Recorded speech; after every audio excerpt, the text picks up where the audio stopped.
thank the Prime Minister for his contribution. I want to acknowledge the traditional owners of the land on which we meet today, the Ngunnawal people. I pay my respects to their elders past, present and emerging. I acknowledge the members of this chamber and the other of Indigenous heritage and the contribution that they make to this place. So, of course, in February 2009, when the first Closing the Gap report was tabled in this parliament, Mr Speaker, the Coalition is proud of our record in government and in opposition contributing to Closing the Gap objective.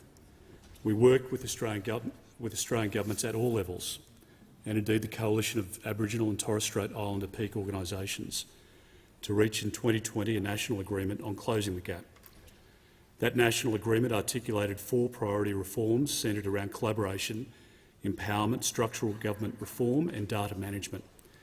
In 2021, we released the first Commonwealth implementation plan to support the national agreement.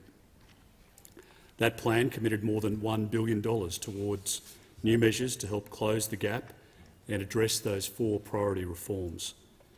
That first Commonwealth implementation plan rightly established clear targets and actions to hold the government to the mark in closing the gap. Mr Speaker, the Coalition was provided with the 2022 Closing the Gap annual report this morning, so of course we need more time to consider the findings in full. But I thank again the Prime Minister for his statement today. We welcome the progress that has been made in several areas, specifically that more Indigenous babies are being born with healthy birth weights, that the number of Indigenous children enrolled in preschool is increasing, and that there has been a 30% reduction in the rate of Indigenous young people aged 10 to 17 years in detention. In terms of the latter, the former Coalition Government's allocation of $2.4 million in April of 2021 to bolster custody notification services has clearly helped to reduce Indigenous children incarceration rates, and of that we're very proud.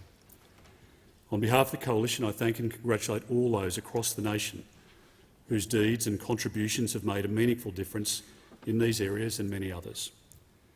But most concerningly are the findings that 4 targets have gone backwards, those in the areas of Indigenous adult incarceration rates, Indigenous suicide rates, Indigenous child removal rates. Mr Speaker, the Coalition stands with the government in wanting to see practical measures which can address these areas, and we welcome the measures that the Labor government has taken which build on those that we made in government. Mr Speaker, there is no question about the passionate intent of all in this place to improve the lives of Indigenous Australians, to see better standards of living and education outcomes, reduced mortality rates and the stamping out of domestic violence and crime, to see in particular Aboriginal and Torres Strait Islander children have the same opportunities as any other Australian child. That passionate intent reflects the resolve of the Australian people. In addition to closing the gap initiatives, we must ask ourselves this question: are there opportunities to put a foot on the accelerator where we need to do it most? On the 27th of October, I advised those in this place that Senator Jacinta Price and I had visited the Northern Territory. Women and mothers despairingly told us about the rampant abuse that was happening in that community on that very day. I want to reiterate the comments I made then. This is in our country, in the year 2022, and what's happening on the fringe of communities is a disgrace. Children are sleeping during the day and missing classes to avoid being at home during the hours of darkness, from fear of being sexually abused or assaulted. They were the first-hand accounts of elders and Indigenous women within the communities, and their voices need to be heard. We in this place know that child sexual abuse is widespread in those Indigenous communities, that it's been normalised tragically in some of those families. And it's why I called on the Prime Minister in October to hold a Royal Commission to examine these allegations, these claims from community leaders and elders within those Indigenous communities. Today I call on the Prime Minister again to hold a Royal Commission as a matter of urgency, something the Coalition would wholeheartedly support. It's something that we can do right now to put our foot on the accelerator to improve Indigenous lives. Something we can do ahead of a referendum on the voice, and we shouldn't wait to do it. Mr Speaker, Australians want to know, quite reasonably, that our country is able to have a reasonable debate in relation to a significant proposal being put forward by the Prime Minister in relation to a voice to Parliament. As part of that civil discussion, there needs to be acknowledgement that there are strongly held views on both sides of the debate, both in favour and against, within the Indigenous communities in our country, within every community across our country, and that their views should be heard with respect, their contributions should be made and heard in respect, and that differing opinions don't amount to racism or don't amount to some abrogation of responsibility or a lessening of the desire to see an improvement in the lives of Indigenous Australians. But Australians want to know whether a constitutionally enshrined voice to Parliament will be able to deliver those outcomes that we all burn for, that we want now in Indigenous communities. But how are Australians supposed to make an informed decision at a referendum when they are deprived of the details? Now, it's been more than 4 months since the Garma Festival, when the Prime Minister announced the government's proposed textual changes to the Constitution in the form of 3 additional sentences. It's now been more than 3 months since the Prime Minister's meeting and press conference with Shaquille O'Neil. But Australians are none the wiser about the voice. The what, the who, the where, the when and how. These are reasonable questions. And the most elementary questions remain unanswered. Is the proposed constitutional amendment the only form of words the government is willing to consider? Does it have an open mind to other suggestions? Who will be eligible to serve on the body? What are the prerequisites for nomination? Will the government clarify the definition of Aboriginality in order to determine who can serve on the body? How will members be elected, chosen or appointed? What's the tenure of members? How many people will make up the body? How will the body be funded? How much will it cost taxpayers annually? Who will oversee the body and ensure it's accountable? Can the body be amended or indeed abolished if needed in extraordinary circumstances? What are the body's terms of references, its responsibilities and its duties?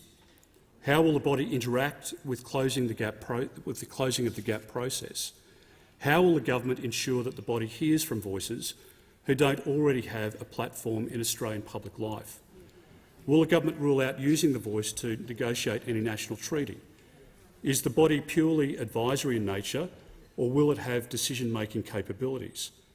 The Prime Minister's noted it would be a very brave government which ignored the voice. Now, that remark alone raises questions about the extent of the voice's powers, beyond being an influential body which makes representations. Now, these are some of the questions, but there are many more, too many to list today. But in the absence of the basic details, it's no wonder there's been great speculation surrounding how the voice will operate. These are decent Australians asking these questions of their Prime Minister. And many concerns and questions which Australians have are reasonable and warranted.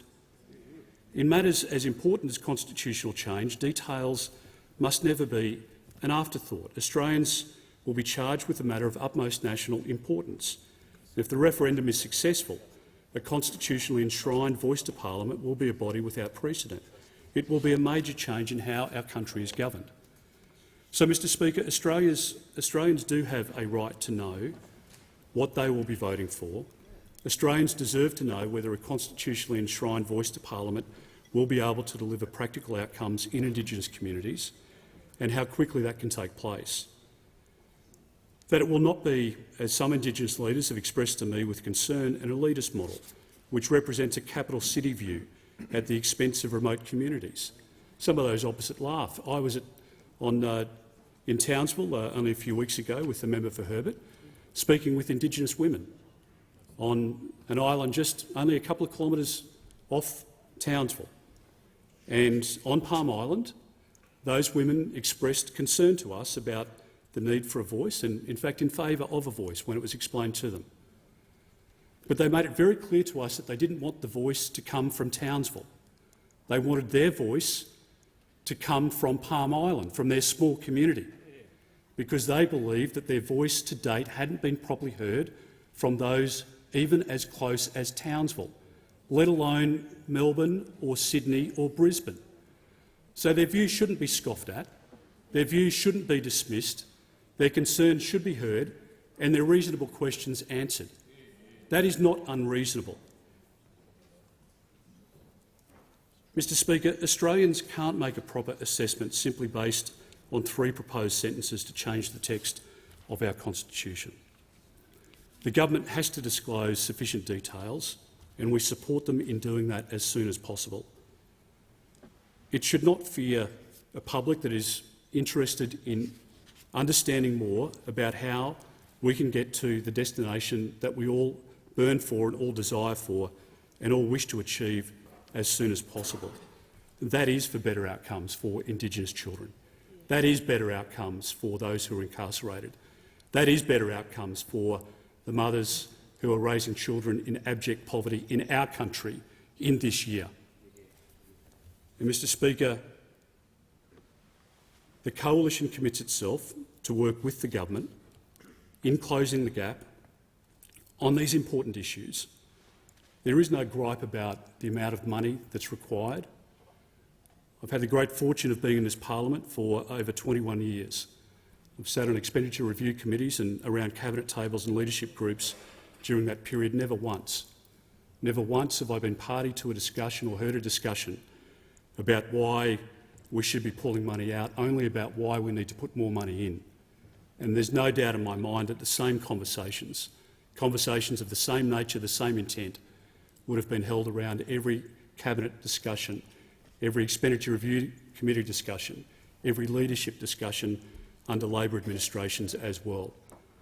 There is a desire in this place to continue to spend what needs to be spent, but to do it in a way that provides practical outcomes for people who are living without housing, children who are exposed to a childhood that robs them of the innocence of that childhood.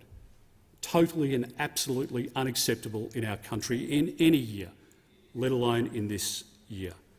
And Mr Speaker, we will provide support to practical measures. We will work with the government to provide assistance to those Australians who are most in need. But we shouldn't be afraid of having a national conversation about the best way, the best path to achieve that outcome, which is in the best interests of Indigenous Australians and ultimately in the best interests of all Australians.